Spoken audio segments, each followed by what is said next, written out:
Hi, everybody. I'm Danielle from Digital Summit. I'm very happy to be joined today by Michael Kaye, the Director of Brand and Communications for OkCupid.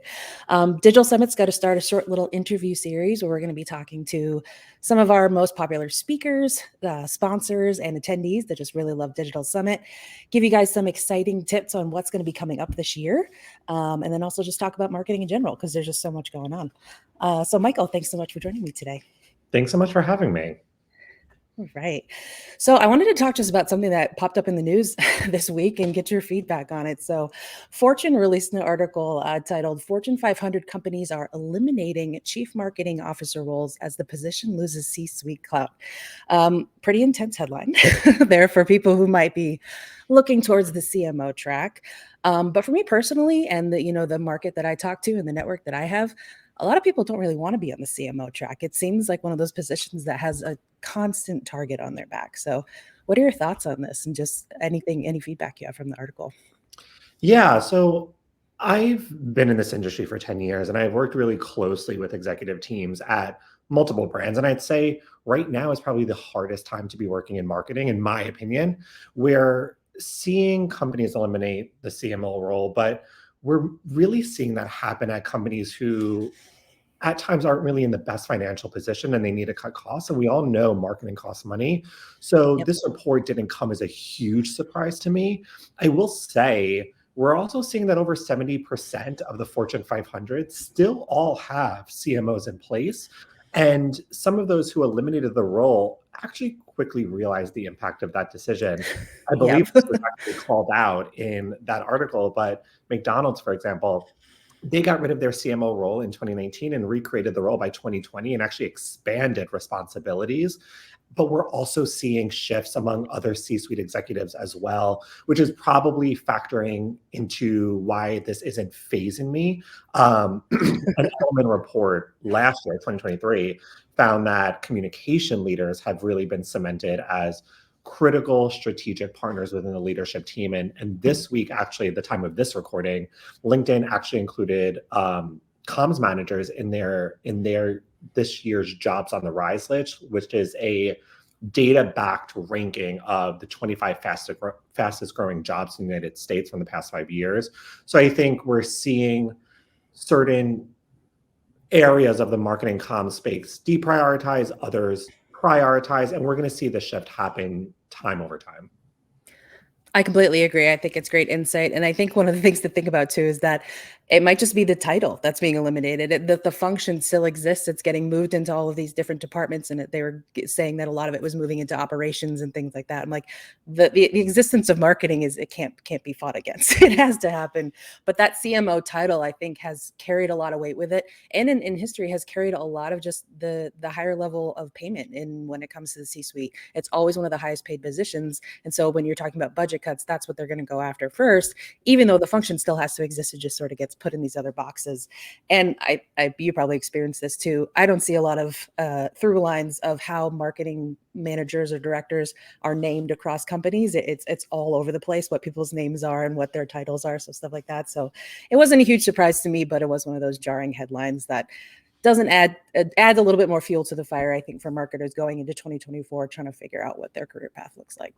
I think it's one of those headlines that was very clickbaity. And then when you really Yeah. dig into it and you're looking at the data and you're seeing the trends, it's not as much of a cause for alarm as it Right. might come across in the beginning. Yeah, absolutely. Well, I want to jump into talking a little bit about the very exciting fact that you're coming back to speak at Digital Summit this year, starting with us in Orlando, February 26th to the 27th. You were one of our most high-rated speakers last year. Everybody loved your session, took so many great actionable insights away from it. And so what we wanted to do today was just talk a little bit about what your plan is to talk about in Orlando, not get into too much so we get people excited about it. And then just talk a little bit more about the industry as a whole, how you're approaching some of the bigger challenges that we know are set in front of marketers for 2024. So yeah, let's just start out with having you join us in Orlando, your session. What are you planning to talk about? What are the most exciting things, or what are you looking to get out of that and leave insights with our attendees? Yeah, well, I'm not going to give it all away. I really want to make sure you Yeah. come and attend the session, but you should definitely attend because who doesn't want to talk about data, dating, and marketing? Mm-hmm. I'm really so excited to show how OkCupid's using data to create fresh, ownable narratives that really have helped us over the years impact the business and move the needle. Anyone who's attending this particular session, you're going to learn how to become a little bit more comfortable with data. I'll help you find compelling emotional stories behind the numbers, because I think the numbers should be there for support, but you can't lead with those data points. It's not going to evoke an emotion in anyone you're telling the story to. And then really help each brand, regardless of industry, sector, size, help you ensure your insights and narrative are really ownable to your brand and the space that you're in. I love that. And even on the digital summit side, I remember a lot of the team members sat in on your session and had takeaways just for us, as a brand and as a group trying to tell a story about why we exist. We're so excited to have you back. So yeah, let's talk about a kind of the big, not elephant in the room. I think it's just whatever on everybody's mind. We sent out our 2024 survey to our attendees that attended in 2023 and asked them, what are they feeling the most unprepared for in 2024? And the answer resounding was AI. So tell us a little bit about how that ties into your particular job role, obviously the data that you're working with, how you've used it, and how not to be afraid of it, I think is probably the sentiment that Digital Summit really is taking on, and how to embrace it and all of these various marketing roles that have to embrace it. Yeah, I think, we're going to say, first of all, AI is not going anywhere. So if Yeah. you're scared of it or you're nervous, tough love, you just got to get over it. For me, whenever I'm nervous about something new, which I think many of us are, when anything new pops up, we all get a little bit nervous. For me, I like to dive right into it. It makes me a little bit more comfortable when it doesn't feel so unknown to me. And again, it's not going anywhere. I think we're going to see a lot of brands with smaller creative and marketing teams using AI for content and brand campaigns or social media. And we're going to continue to see the biggest players continue to test AI. Generative AI already has been really helpful to so many marketers when it comes to creating content and even content ideation at OkCupid. And I'm going to talk about this in my session, but we've used AI within the comm space.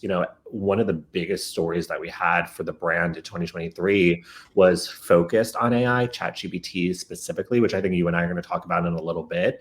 But we've also, as a brand, on the product perspective, been using AI for years when it comes to moderation on our platform as a dating app. So I think we're talking about it more than we've ever had. But if you take a step back and actually look at what AI is, what generative AI is, it's been in our orbit for quite some time.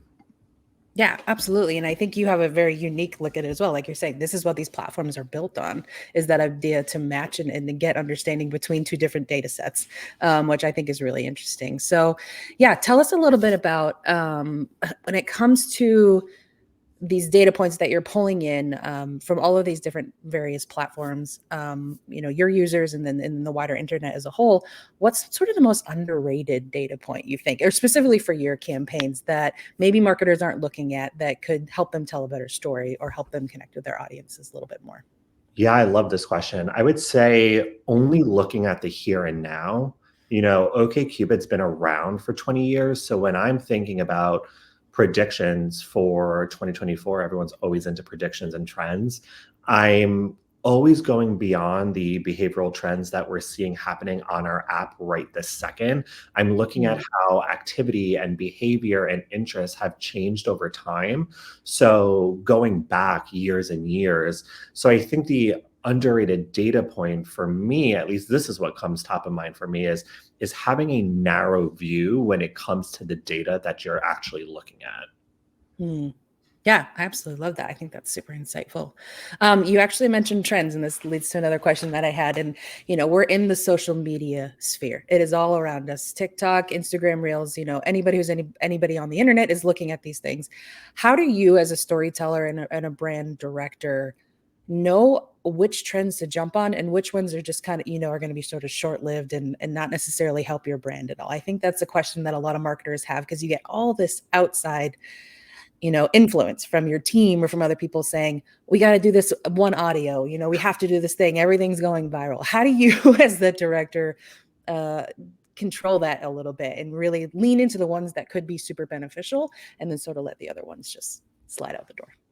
Yeah, I think you can answer this in a couple of ways. First, I'll go back to what we just talked about with data. So I think this goes back to what we were just discussing and looking at the bigger picture when it comes to the insights you're pulling on when you want to identify trends. Again, like don't only focus on the present, consider and factor in the past. So I when I'm thinking about trends and predictions, I don't only look at one data point. I always try to take a holistic view of the data and look at all the different angles, play devil's advocate, see if I got lucky with the data or if it's something more substantial. Those are the stories I tend to tell. But also, one thing you touched upon is, jumping on every single trend. I I think it's really smart to newsjack and leverage something that we're seeing go viral or a trending conversation. But I think we should always take a step back and remember or think about, is this true to my brand? Do I have a unique point of view? Do I have something meaningful to say?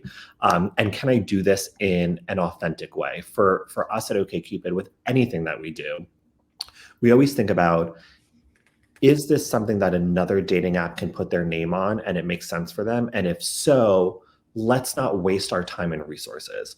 Let's just continue to focus on what's really truly ownable to this brand and who we are. So there's a lot of trends out there that I've seen brands jump on and done an incredible job. And there's a lot of trends that we've stayed completely silent on because it just felt forced.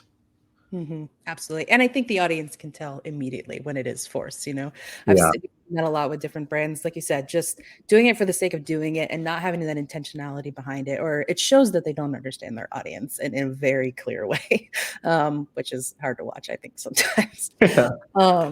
So talking about our audiences and talking about these narratives that you're building, with your various audiences and your users, how are you personalizing the content that you build, these narratives and things based on the data that you're using? And we can go high level because I know you're going to get into this in your session, but without compromising privacy and ethical considerations. I think that's a huge, huge question for marketers coming into this year. Yeah, absolutely. And this is going to be a little unique to my brand, but at OkCupid, our data that we are leveraging comes from people's elective responses to our in-app questions. So there's actually no personal information tied to the data that we're leveraging for communication and marketing purposes. So for me, I'm really lucky in that way. I'm looking at raw data, I'm looking at raw numbers, and I'm analyzing a ton of graphs and insights. It's really not tied to people's personal information. As I'm sure a lot of people are not going to be surprised to hear, it's a dating app. There is personal information that you're providing. So we've always been really really concerned and focused on how we keep people's privacy as our top priority. That's great. I think more brands should aspire to be that way. So yeah, thanks. I think one of the last pieces I want to leave everybody with, and really talk about, as we're going into this year, I myself as a marketer am wondering sort of how am I going to just dig into all these areas where I know that we can make impact. But what's, like, I guess if you really had to choose one, what's one piece of advice that you have for marketers to make themselves stand out, whether it's them within their company, on their team to further their career, or their brand? How do they make their brand stand out in a very, very competitive digital landscape? Yeah, I would say for your brand, have a unique point of view about a culturally relevant conversation, have a different perspective on something people are already talking about, or start a new conversation that we aren't having, but maybe we should be, and make sure it's all really authentic to your brand. If we're talking about you as a person, as an executive, as a team leader, raising your own profile, I would say that when you're doing all this incredible work, make sure that you're marketing and you're marketing yourself. I've talked to a lot of other PR people who have said, so often we forget the importance of PRing ourselves. And I think that's a really good lesson to for all of us to hold close to us. I wouldn't say it should be your priority. I think it comes secondary to a lot of the other work you're doing, but don't forget to pat your own self on the back too.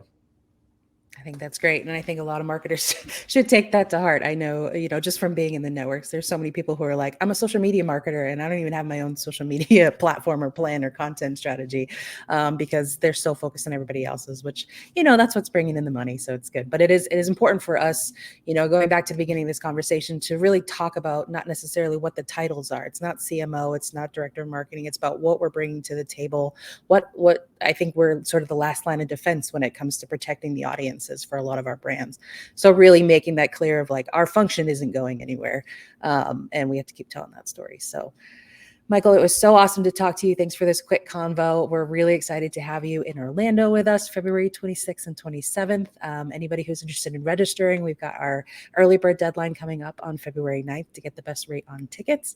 Michael, as always, a pleasure. We're so happy to have you here, have you in Orlando, and thank you so much for everything. Thanks so much. Can't wait to be back.